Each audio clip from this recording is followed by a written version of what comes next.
نحمده ونصلي على رسوله الكريم أما بعد فأعوذ بالله من الشيطان الرجيم بسم الله الرحمن الرحيم فلولا نفر من كل فرقة منهم طائفة ليتفقهوا في الدين ولينذروا قومهم إذا رجعوا إليهم لعلهم يحذرون.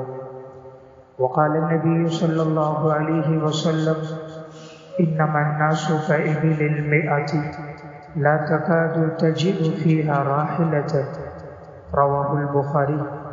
وقال النبي صلى الله عليه وسلم الناس معادن كمعادن الذهب والفضة خيارهم في الجاهلية خيارهم في الإسلام إذا فقهوا، رواه مسلم. وقال النبي صلى الله عليه وسلم لا حسد إلا في اثنتين، رجل آتاه الله مالا فسلط على هلكته في الحق، ورجل آتاه الله علما فهو يقضي بها ويعلمها، رواه البخاری والمسلم. صدق اللہ العظیم. میرے انتہائی واجب الاحترام قابل سن احترام علماء کرام اور عزیز طلبہ ساتھی، میں نہایت ممنون اور مشکور ہوں حضرت استاذ العلماء شیخ الحدیث محتمم جامعہ صدیقیہ حضرت اقدس حضرت مولانا شفیق الرحمن کشمیری صاحب دامت برکاتہم کا، جنہوں نے مجھ جیسے طالب علم کو یہ موقع عنایت فرمایا کہ میں آپ کے سامنے اپنی چند معروضات عرض کروں. اللہ رب العزت نے حضرت کو جو اس وقت کراچی ہی نہیں پاکستان کی سطح پر مقبولیت بھی عطا فرمائی ہے، عوام اور اہل علم کے درمیان محبوبیت بھی عطا فرمائی ہے. بہت سے ساتھی کہتے ہیں کہ وقت چاہیے ہوتا ہے، مجھ سے بھی کہتے ہیں کہ حضرت سے وقت لینا ہے، حضرت کے مہینوں تک وقت بڑی مشکل سے ملتا ہے. اللہ رب العزت نے آپ حضرات کو یہ موقع عنایت فرمایا ہے اس سے مستفید ہونے کا، تو آپ خود مستفید بھی ہوں. دعا گو ہوں رب العالمین ان کی جان میں، مال میں، عمر میں اللہ تعالیٰ برکتیں نصیب فرمائے، اور اللہ تعالیٰ اس ادارے کو دن دگنی رات چگنی ترقیاں نصیب فرمائے. عزیز طلبہ، وقت مختصر ہے، میں آپ کے سامنے صرف 2 گزارشات عرض کروں گا. اس علم کو حاصل کرنا ہے نمبر 1 محنت کے ساتھ اور نمبر 2 تقویٰ کے ساتھ. یہ 2 بڑی اہم چیزیں ہیں، اور جب یہ ہماری زندگی میں آ جائیں گی امید ہے کہ اللہ رب العزت ہمیں علم نافع عطا فرمائے گا. سب سے پہلی گزارش میں نے رکھی کہ علم کو حاصل کریں محنت کے ساتھ. آپ کی زندگی میں جتنی محنت ہوگی اللہ رب العزت مستقبل میں اتنا آپ کو نوازیں گے. آج آپ وقت کی قدر کریں، آنے والے زمانے کے لوگ آپ کی قدر کریں گے. آج ہم جو یہ ایک شکوہ کرتے نظر آتے ہیں کہ لوگ علماء کی قدر نہیں کرتے، ہم صحیح معنی میں عالم نہیں بنے. جس دن ہم صحیح معنی میں عالم بنیں گے، جس مجلس میں جائیں گے، جس جگہ آپ کو حاضری کا موقع ملے گا، اللہ تعالیٰ عوام کے دلوں میں بھی، علماء کے دلوں میں بھی، طلباء کے دلوں میں بھی آپ کی محبوبیت اور مقبولیت کو اللہ ڈال دے گا، اور آپ کے فیض کو اللہ عام کر دے گا. لیکن خوشبو کو اپنا تعارف کرانا نہیں پڑتا، خوشبو اپنا تعارف خود کراتی ہے. حسین اور جمیل آدمی کو اپنے حسن کا تذکرہ کرنا نہیں پڑتا، اس کا حسن، اس کا تذکرہ خود ہوتا ہے. صاحب علم آدمی کو اپنے ڈگریاں اور سندیں لے کر گھومنے کی ضرورت نہیں پڑتی، اس کی تھوڑی دیر کی گفتگو بتا دیتی ہے کہ کوئی صاحب علم آدمی بات کر رہا ہے. اس لیے عزیز طلبہ، جب آپ کی زندگی میں محنت کا وصف ہوگا اللہ تعالیٰ آپ کو نوازے گا. میں مثال صحابہ کے دور سے شروع کرتا ہوں تاکہ بات سمجھنا آسان ہو. دیکھیں حضرت ابو ہریرہ رضی اللہ تعالیٰ متوفی 57 ہجری 5374 روایات ان سے منقول ہیں. سب سے زیادہ احادیث اگر کسی صحابی سے مروی ہیں وہ حضرت ابو ہریرہ رضی اللہ تعالیٰ. آپ صلی اللہ علیہ وسلم کی کل رفاقت ان کو جو ملی ہے وہ 4 سال ہے. خیبر کے بعد یہ ایمان لائے ہیں، اور آپ صلی اللہ علیہ وسلم کا انتقال سن 11 ہجری میں ہوا ہے، یعنی 4 سال کی مختصر رفاقت ہے.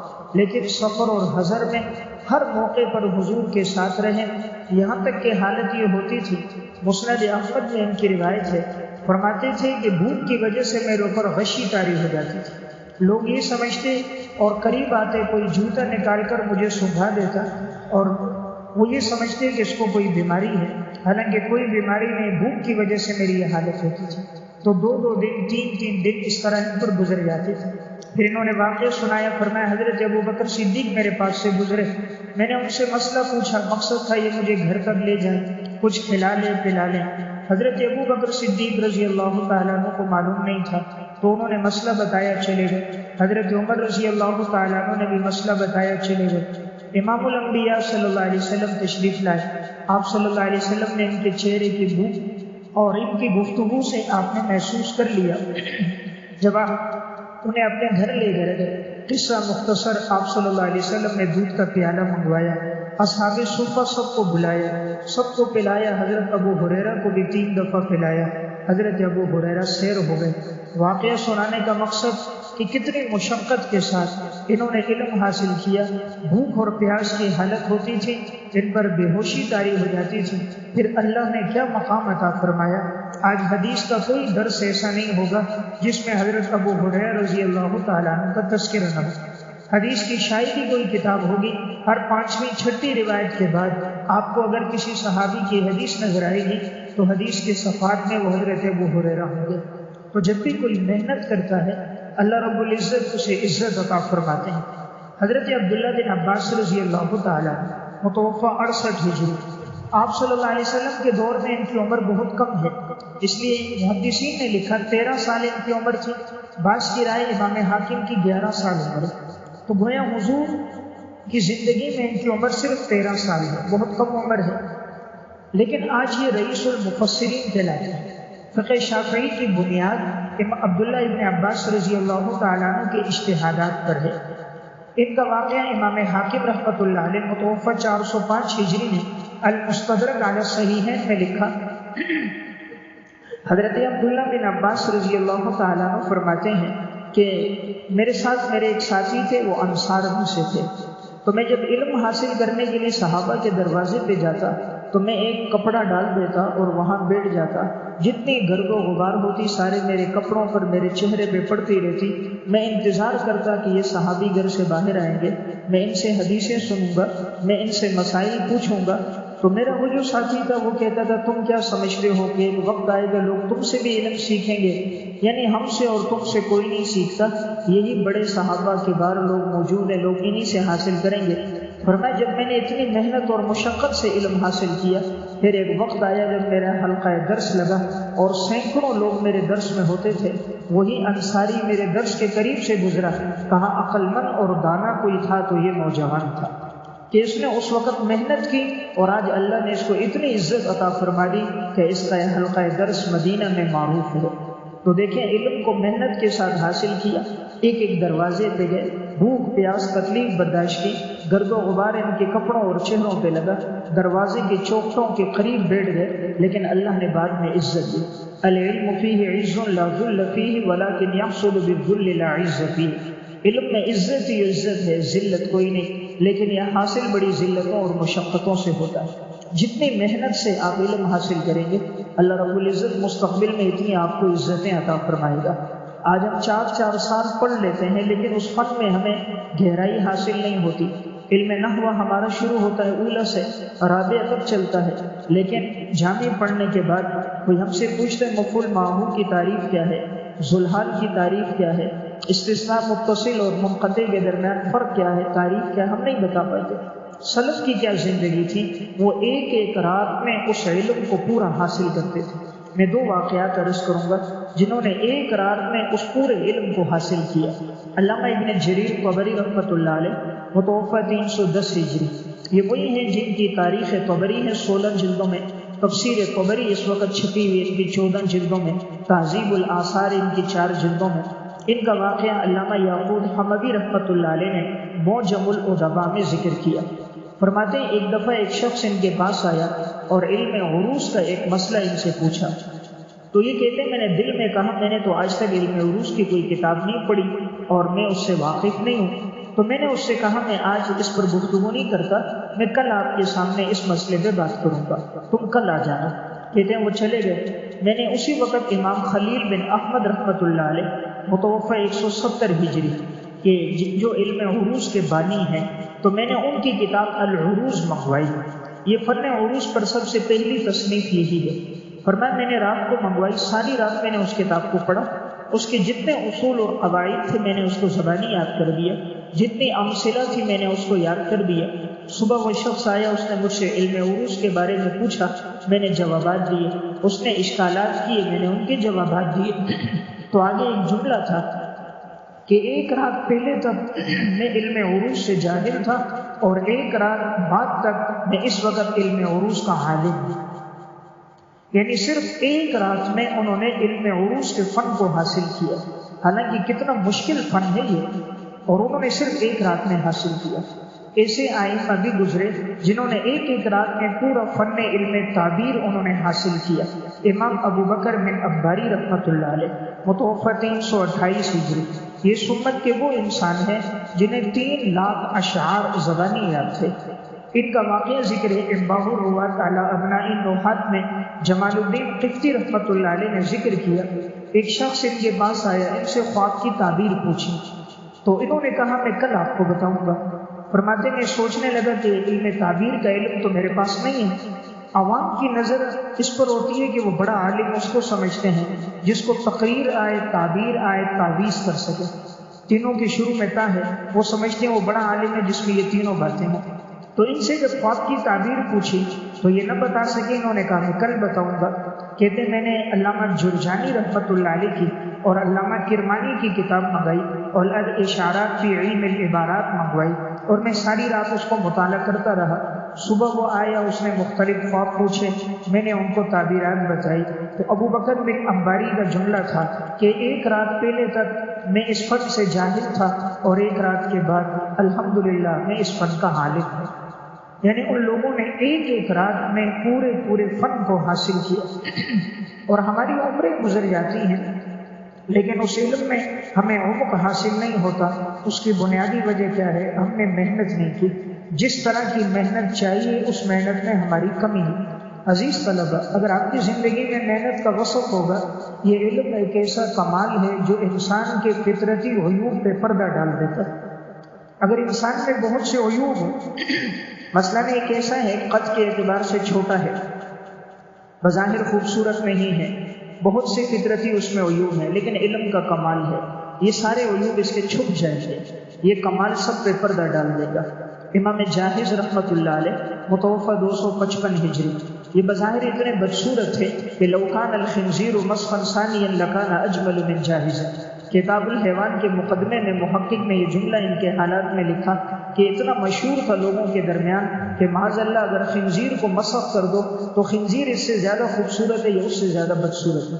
یعنی بیچارہ اتنا بدصورت ہے، لیکن علم کی دنیا میں امام جاہز کا کمال اتنا ہے. حضرت شاہ صاحب رحمۃ اللہ علیہ فیض الباری میں فرماتے ہیں جس نے ادب سیکھنا ہے وہ البیان والتبیین، کتاب البخلاء، المحاسن والازداد جاہز کا مطالعہ کریں، علم ادب میں اس کو مہارت ہو جائے گی. اور یہ وہ انسان ہے کہ اس کو مطالعے کا اتنا شیدائی تھا، شذرات الذہب فی اخبار من ذہب میں ہے، دکانیں کرائے پہ لیتا تھا، ایک مہینہ کرائے پہ لیتا اور پورا مہینہ رات کو دن کو ان کا مطالعہ کرتا رہتا. مطالعہ ہو جاتا پھر دوسری دکان دیکھتا اور پھر اسے کرائے پر لیتا.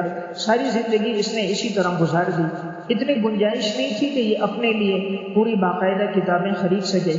آخری عمر میں اس کو فالج ہو گیا اور اس کی موت بھی اس طرح ہوئی. شذرات الذہب میں کتابیں رکھی ہوئی تھی، کتابوں کا بنڈل تھا. امام جاہز ایک کتاب نکال رہے تھے، اچانک وہ ساری کتابیں ان کے اوپر گر گئی تو کان موتہ بسقوط مجلدات العلم علیہ، ان کی موت اس طرح ہوئی کہ علم کی جلدوں کے نیچے دب کر ان کا انتقال ہو گیا. تو علم کے ایسے شیدائی تھے، علم کے ساتھ تعلق تھا. آج وہ دنیا سے گئے، 1200 سال گزر گئے، لیکن امام جاہز کا نام ادب کی دنیا میں آج بھی زندہ ہے. اس لیے عزیز طلبہ، میں نے ایک بات رکھی، جتنی ہماری زندگی میں محنت ہوگی رب العالمین اتنا ہمیں نوازیں گے. آج تو اللہ کا بہت بڑا فضل اور احسان ہے، ہمیں سارا علم ایک ادارے میں مل رہا ہے. اساتذہ خود کلاسوں میں آتے ہیں، سبق پڑھاتے ہیں، ماربل پر ہم بیٹھے ہیں، پنکھے کی سہولیات موجود ہیں، کوئی تکلیف نہیں، کھانے کا انتظام ہر وقت موجود ہے. حضرات سلف کی زندگی آپ دیکھیں، انہوں نے ایک محدث کی حدیثوں کے لیے کتنے قربانیاں دی. امام ذہبی رحمۃ اللہ علیہ متوفی 748 ہجری نے تذکرۃ الحفاظ میں ایک بڑے محدث ہیں امام ابن البقری رحمۃ اللہ علیہ، ان کے حالات میں لکھا، یہ کہتے ہیں کہ ایک شیخ تھے مفضل بن فضالہ رحمۃ اللہ علیہ، جو حدیثیں بیان کرتے ہیں ان کی سند سے حدیثیں ایک محدث کے پاس تھیں، تو میں نے صرف ان کی حدیثیں سننے کے لیے سفر کیا اور میں نے 70 مرحلے کا سفر کیا۔ ایک مرحلہ آج کے دور میں 12 میل بنتا ہے، 70 مرحلے 840 میل بنتے ہیں۔ فرمایا جب میں 840 میل کا پیدل سفر طے کر کے ان کے پاس جب پہنچا اور میں نے وہ نسخہ لیا تو اتنا بوسیدہ تھا اور اس کی حالت ایسی تھی کہ اگر میں کسی نان والے کو دوں اس کے بدلے میں مجھے وہ ایک روٹی نہیں دے گا، لیکن میں نے اس ایک نسخے کے لیے 840 میل کا پیدل سفر طے کیا۔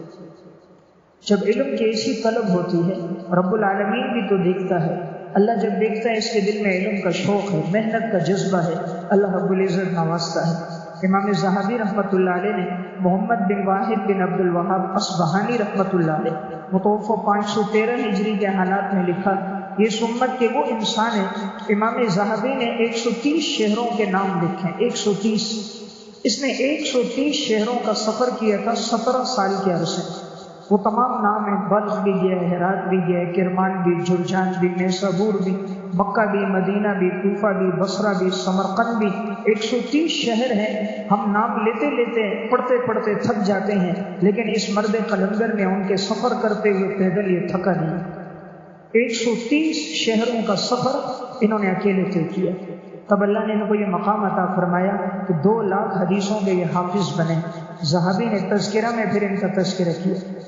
واقعہ سنانے کا مقصد، علم کی دنیا میں اللہ نے جس کو مقام عطا فرمایا ان کی زندگی کا آپ کو وصف نظر آئے گا، انہوں نے محنت بڑی کی ہوگی، انہوں نے اپنے اوقات کو کبھی ضائع نہیں کیا ہوگا۔ آج حافظ ابن حجر عسقلانی رحمۃ اللہ علیہ متوفی 852 ہجری، حضرت سے اللہ نے دین کا بہت بڑا کام لیا۔ ان کے شاگرد ہیں علامہ سخاوی رحمۃ اللہ علیہ، ان کی کتاب الجواہر والدرر فی ترجمہ شیخ الاسلام ابن حجر۔ حافظ ابن حجر کے حالات پر 3 جلدوں میں کتاب لکھی۔ حافظ ابن حجر کی چھوٹی بڑی تمام کتابوں کے نام لکھے ہیں۔ 273 کتابیں حافظ ابن حجر نے اکیلے تصنیف کی۔ صرف ایک کتاب اس وقت فتح الباری ہے، وہ بخاری کی شرح ہے، 14 ضخیم جلدوں میں طبع۔ صحاح ستہ کے راویوں پر تہذیب و تہذیب 7 جلدوں میں، ضعیف راویوں پر لسان المیزان 6 جلدوں میں، تقریب التہذیب ان کی 2 جلدوں میں، تاجیل المدفع بزوائد رجال الائمۃ الاربعہ، ائمہ اربعہ کے رجال کے حالات پر ان کی کتاب 2 جلدوں میں، یعنی کوئی فن حدیث کا ان سے چھوٹا نہیں۔ اللہ نے اتنا بڑا کام کیسے لیا؟ علامہ سخاوی نے اس کتاب میں ایک جملہ لکھا، فرمایا میں نے پوری زندگی اپنے اس استاذ کو دیکھا اور میں نے ان کو 4 کاموں میں سے کسی میں پایا، اس کے علاوہ میں نے ان کو کسی اور چیز میں نہیں پایا۔ یا میں نے دیکھا ان کو عبادت کرتے ہوئے، یا میں نے ان کو دیکھا ذکر کرتے ہوئے، یا میں نے دیکھا ان کو مطالعہ کرتے ہوئے یا لکھتے ہوئے۔ بیداری کی حالت میں اس کے علاوہ کچھ نہیں تھا۔ فرمایا چند گھنٹے آرام ہوتے تھے، باقی ہر وقت یہ مطالعہ، یہ لکھنا، یہاں تک کہ لکڑی کے قلم کو تراشتے تھے، اس دوران بھی زبان ہلتی تھی۔ شاگرد نے پوچھا تو جواب دیا، اس دوران میں درود شریف پڑھتا ہوں تاکہ میرا یہ وقت بھی ضائع نہ ہو جائے۔ حالانکہ اس میں کتنا معمولی وقت لگے گا، لیکن یہ وہ لوگ تھے جو وقت کے قدردان تھے، انہوں نے اپنے لمحات زندگی کو ضائع نہیں کیا۔ اللہ تعالیٰ نے ان لوگوں کو نوازا، اس لیے اگر ہماری یہ کوشش ہو اللہ ہمیں بھی نوازے اور ہمیں بھی علم نافع عطا فرمائے۔ اپنی زندگی میں ایک بات لے کر آئیں، محنت کا جذبہ رکھیں، ہر وقت کتب بینی ہو، مطالعہ ہو۔ دیکھیں انسان مطالعے سے عالم بنتا ہے، درس نظامی سے استعداد بنتی ہے، درس نظامی سے استعداد بنتی ہے، عالم انسان اپنے مطالعے سے بنتا ہے۔ جتنا آپ کا خارجی مطالعہ ہوگا اتنا اللہ آپ کو نوازے گا۔ ہر چیز کے پیچھے بنیاد مطالعہ ہے۔ آپ کی تدریس، تحقیق، تصنیف، تحریر سب کے شروع میں تا ہے، سب کا تعلق وسعت مطالعہ سے۔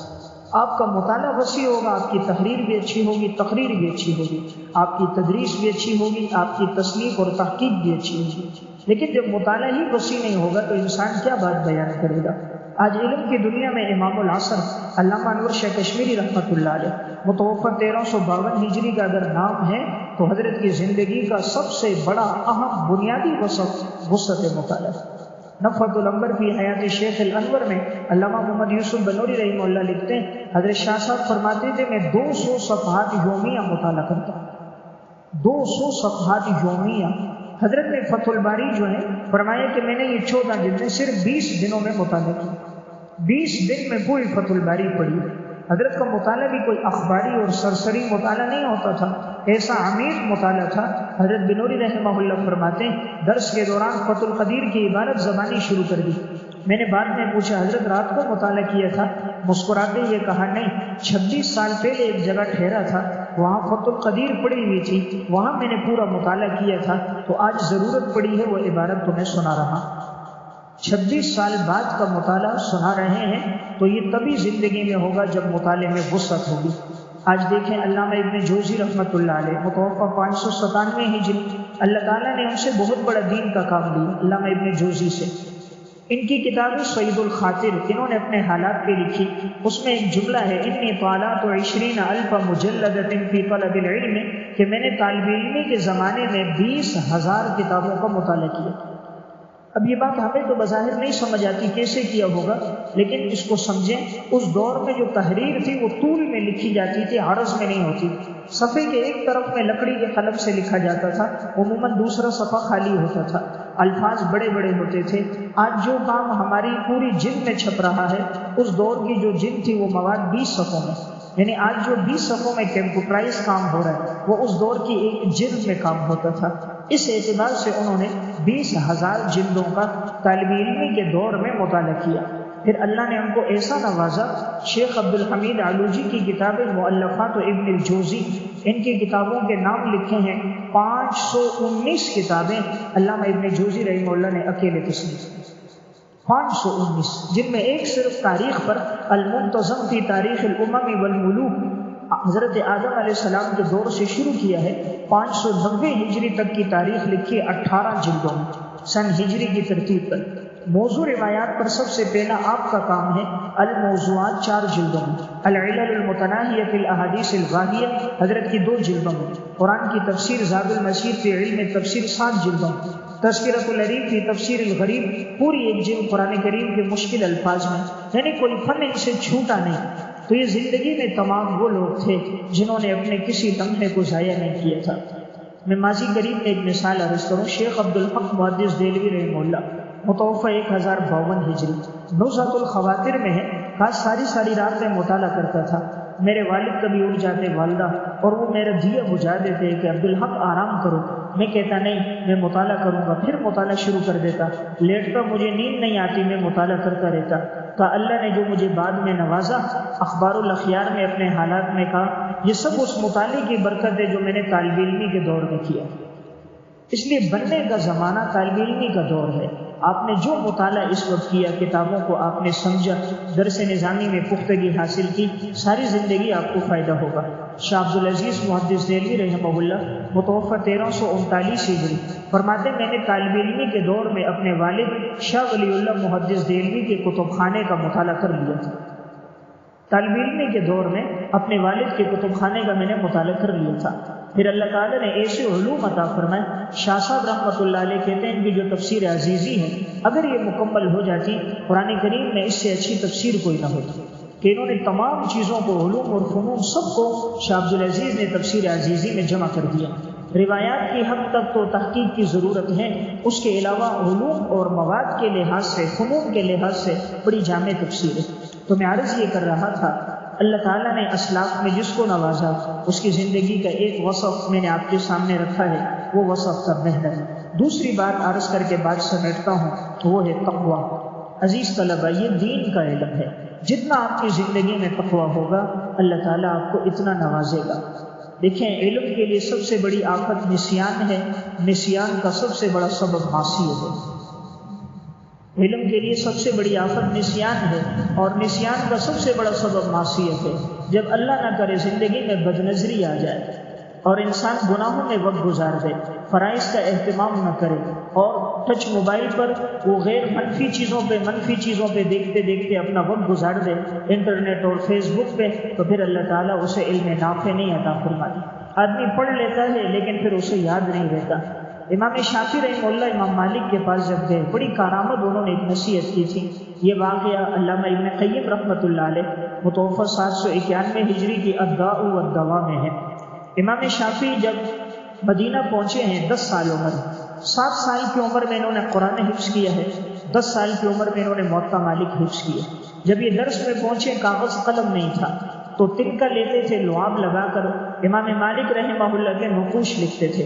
امام مالک بڑے جلالی عالم تھے، ترتیب المدارک بھی تقریب المسالک میں قاضی ایاز نے ان کے درس کا نقشہ لکھا ہے۔ جب درس میں آتے تھے نیا لباس پہنتے تھے اور نیا جبہ پہنا ہوتا تھا، امامہ ہوتا، موطا مالک سامنے رکھی جاتی، تمام درس والوں کو خوشبو لگائی جاتی، سارے 2 زانو بیٹھ جاتے، نبی اکرم صلی اللہ علیہ وسلم کے روزے کے سامنے ان کا تخت لگتا، حدیث بیان کرتے تو فرماتے قال صاحب هذا القبر، کسی کی مجال نہیں کہ درس میں دائیں بائیں دیکھ سکے، نظر اٹھا سکے، سب کی نگاہیں امام مالک رحمہ اللہ کے باروب اور نورانی چہرے پر ہوتی تھی۔ امام شافعی کو جب دیکھا کہ یہ بچہ آیا ہے تنکے سے کھیل رہا ہے، درس ختم ہوا، امام مالک نے قریب بلایا، کہا بیٹا میں حدیث پڑھاتا ہوں، تم تنکے سے کھیل رہے تھے، آئندہ میرے درس میں نہیں آنا۔ امام شافعی رحمہ اللہ رونے لگ گئے، کچھ نہ کہا۔ حضرت سمجھ گئے کوئی بات ہے، پوچھا بیٹا کیوں رو رہے ہو؟ فرمایا میں یتیم ہو گیا ہوں، میرے والد کا انتقال ہو گیا، میری والدہ نے اب لوگوں سے کچھ قرض لے کر مجھے آپ کی خدمت میں بھیجا، کرائے کی سواری تھی، لیکن میرے پاس کاغذ قلم خریدنے کے پیسے نہیں، تو میں تنکے سے آپ کے الفاظ لکھ رہا تھا، لیکن آپ نے جو پڑھایا میں آپ کو سنا سکتا ہوں۔ امام مالک نے کہا سناؤ۔ 17 حدیثیں سنی تھی، 17 کی 17 زبانی سنا دی اور سند کے ساتھ سنا دی۔ ہمیں تو متن یاد نہیں، ہم 8 سال لگانے کے بعد باہر نکلتے ہیں، کوئی بولتا ہے حدیث سناؤ، انما الاعمال بالنیات، ہمارا علم حدیث انما الاعمال پہ ختم ہو جاتا ہے۔ یہاں ایک درس میں 17 حدیثیں سند کے ساتھ جب زبانی سنا دی، امام مالک رحمہ اللہ سمجھ گئے اللہ نے اس کو بڑا حافظہ عطا فرمایا، اس بچے کو اپنے قریب کیا اور ایک نصیحت کی، ایک فرمایا انی ارا قد القى فی قلبک نورا فلا تطفئه بالمعصیہ، میں دیکھ رہا ہوں اللہ نے تمہارے دل میں علم کا نور ڈالا، اسے گناہوں کے ساتھ مٹانا نہیں، اسے گناہوں کے ساتھ مٹانا نہیں۔ امام شافعی کہتے ہیں وہ دن ہے اور پھر یہ دن میں نے کبھی بھی اپنے آپ کو گناہ کی طرف نہیں لے گیا، یوں گناہ سے بچتا ہوں جیسے کوئی زہر سے بچتا ہے۔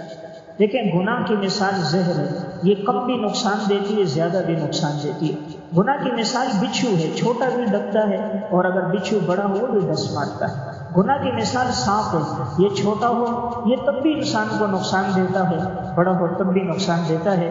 گناہ کی مثال انگارہ ہے، یہ چھوٹا ہو تب بھی انسان کے کپڑے کو جسم کو جلاتا ہے، یہ بڑا ہو تب بھی جلاتا ہے۔ اللہ کی نافرمانی نہ ہو، گناہ نہ ہو، اللہ آپ کو حافظے کی نعمت عطا فرمائے گا۔ اس لیے میں نے دوسری گزارش رکھی ہے، نگاہوں کی حفاظت رکھیں، گناہ سے جتنا بچیں گے آپ کا حافظہ تیز ہوگا۔ آج دیکھیں ایک ساتھی بڑے بادام کھا رہا ہو، بڑی طاقتور غذائیں آپ کھائیں، لیکن آپ پرہیز نہ کریں، فائدہ نہیں ہوگا۔ ایک آدمی کو شوگر کی بیماری ہے، وہ چھوٹا گوشت بھی لے رہا ہے، بڑا گوشت بھی لے رہا ہے، طاقتور غذائیں کھا رہا ہے، لیکن میٹھے سے پرہیز نہیں کرتا، خوب میٹھا بھی کھا رہا ہے، تو یہ طاقتور غذائیں اس کو نفع نہیں دیں گی۔ دوسری طرف ایک آدمی پرہیز کرتا ہے، وہ سبزی دال کھاتا ہے لیکن میٹھی چیز نہیں کھاتا، پرہیز کرتا ہے، یہ اس کی سادہ غذا اس کو نفع دے گی۔ ہم جتنی طاقتور غذائیں کھا لیں، ساتھ ساتھ ہر قسم کے ہم وظائف بھی رکھیں، لیکن اگر ہم گناہ سے نہیں بچتے تو آپ یاد رکھیں یہ علم نافع نہیں ہوگا۔ آپ صلی اللہ علیہ وسلم نے حضرت ابو ہریرہ کو جو 5 نصیحتیں کی، پہلی بات تھی اتق المحارم تکن اعبد الناس، تم گناہوں سے بچنا سب سے بڑے عبادت گزار بن جاؤ گے۔ جس کو اللہ نے عزت دی ہے اس کی زندگی میں آپ کو محنت کے ساتھ تقویٰ کا وسط نظر آئے گا۔ علامہ ابن تیمیہ رحمہ اللہ متوفی 728 ہجری شیخ الاسلام کہلاتے ہیں۔ اللہ نے وہ مقام دیا تھا شذرات الذہب میں، کل حدیث لا یعرف ابن تیمیہ فلیس بحدیث، جو حدیث علامہ ابن تیمیہ کو پتہ نہ ہو وہ حدیث ہی نہیں۔ بہت بڑا مقام تھا ان کا، پورا ذخیرہ حدیث ان کے سامنے تھا، ہر فن کے ماہر ہیں۔ امام ابو حیان کہتے ہیں میں نے امام سیبوی کی تعریف کی کہ انہوں نے الکتاب میں یہ لکھا یہ لکھا، تو انہوں نے اسی نشست میں الکتاب کی 80 غلطیاں مجھے شمار کروا دی۔ پھر یہ اٹھے اور علامہ ابن تیمیہ کی پیشانی کو بوسہ دے کر کہا واللہ ما رأیت مثلہ ولم یرہ مثل نفسی، کہ میں نے بھی اس جیسا آدمی نہیں دیکھا، اس نے خود بھی نہیں دیکھا۔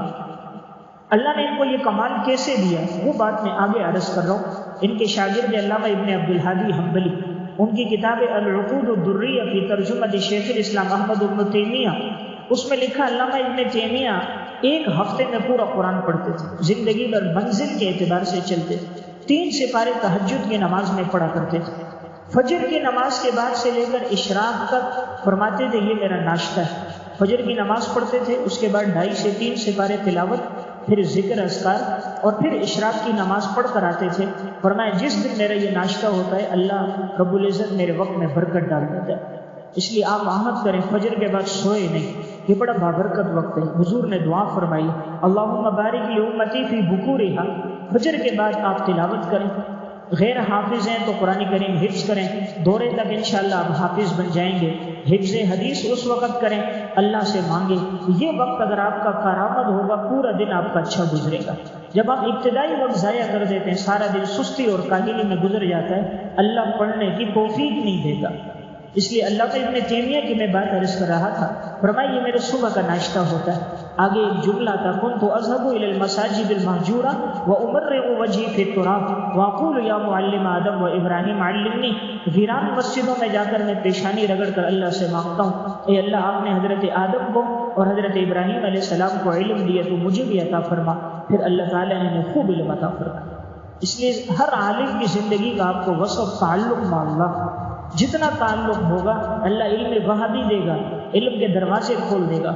دیکھیں امام ابو حنیفہ رحمہ اللہ نے کوئی زیادہ مطالعہ نہیں کیا، 80 ہجری میں پیدا ہوئے ہیں، 150 میں انتقال ہو گیا۔ اس دور میں تو کتابیں ہی کوئی نہیں تھی، حدیث کی تو باقاعدہ تدوین جو ہو رہی ہے 2 صدی کے اواخر سے شروع ہو رہی ہے۔ سب سے پہلے تو امام ابو حنیفہ رحمہ اللہ نے خود ہی اور احادیث کو ابواب کی ترتیب پر کتاب الاثار میں جمع کیا کہ علامہ سیوطی نے تبییض الصحیفہ میں لکھا آپ کے حالات میں اول من دون علم الشریعہ ورتبه ابوابا ثم تبعه مالک بن الانس فی الموطا ولم يسبق ابا حنیفہ احد، یعنی آپ علم حدیث کو مدون کرنے والے، تو آپ نے کوئی اتنا مطالعہ کیا نہیں، کتابیں نہیں تھی، لیکن ایک ایک رکعت میں پورا قرآن کریم تلاوت کیا، اکثر عشاء کے وضو سے فجر کی نماز پڑھی، ایک ایک آیت کو دہراتے ہوئے ساری رات گزار دی ہے۔ علامہ ابن خلکان رحمہ اللہ نے وفیات الاعیان میں آپ کے ترجمے میں لکھا امام نے سورہ زلزال تلاوت کی، نماز ختم ہو گئی، مسجد کا مؤذن یزید بن قمیت کہتا ہے میں نے دیکھا نماز کے بعد امام ابو حنیفہ مسجد کے کونے میں کھڑے ہو گئے، سورہ زلزال پڑھ رہے ہیں، اور جب اس آیت پر پہنچتے ہیں فَمَن يَعْمَلْ مِثْقَالَ ذَرَّةٍ خَيْرًا يَرَهُ وَمَن يَعْمَلْ مِثْقَالَ ذَرَّةٍ شَرًّا يَرَهُ، تو رو رہے ہیں اور داڑھی مبارک آپ کی آنسوؤں سے تر ہو گئی ہے۔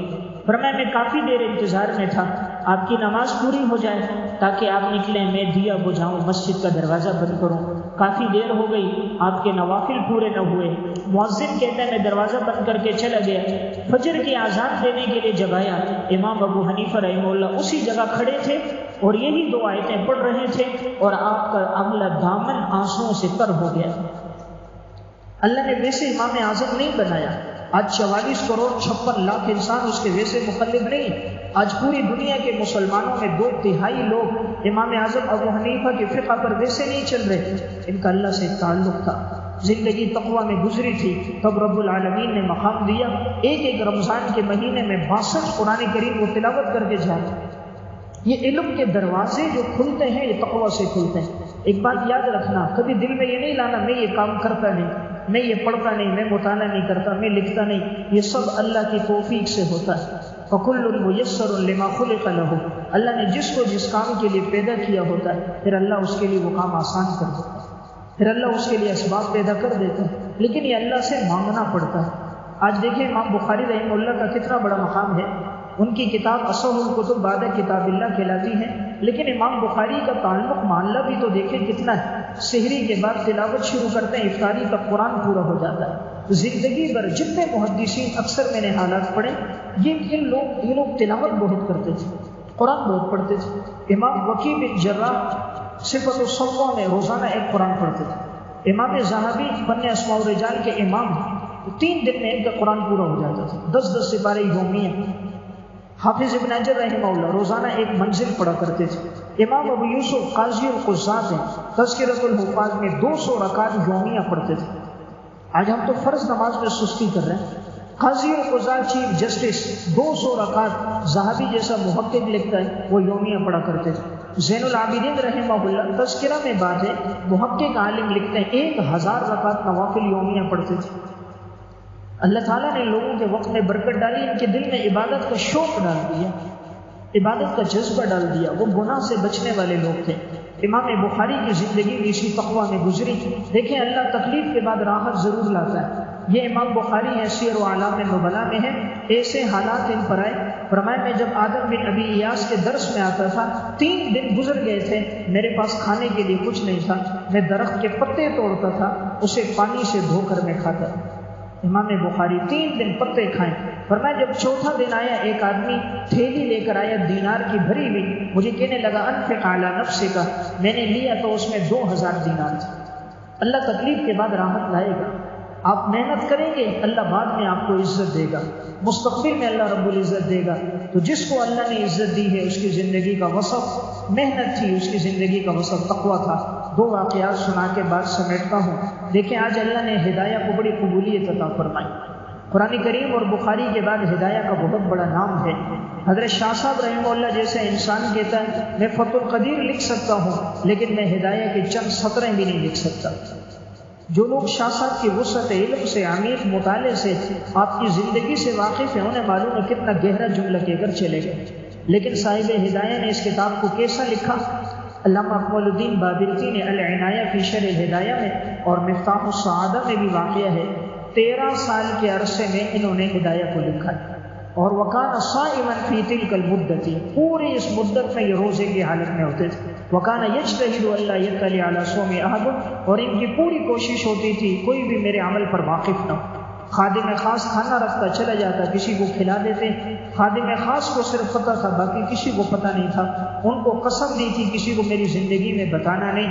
وفات کے بعد انہوں نے بتایا تو 13 سال روزے کی حالت میں ہدایہ کو لکھا، اللہ نے آج کیسے قبولیت عطا فرمائی۔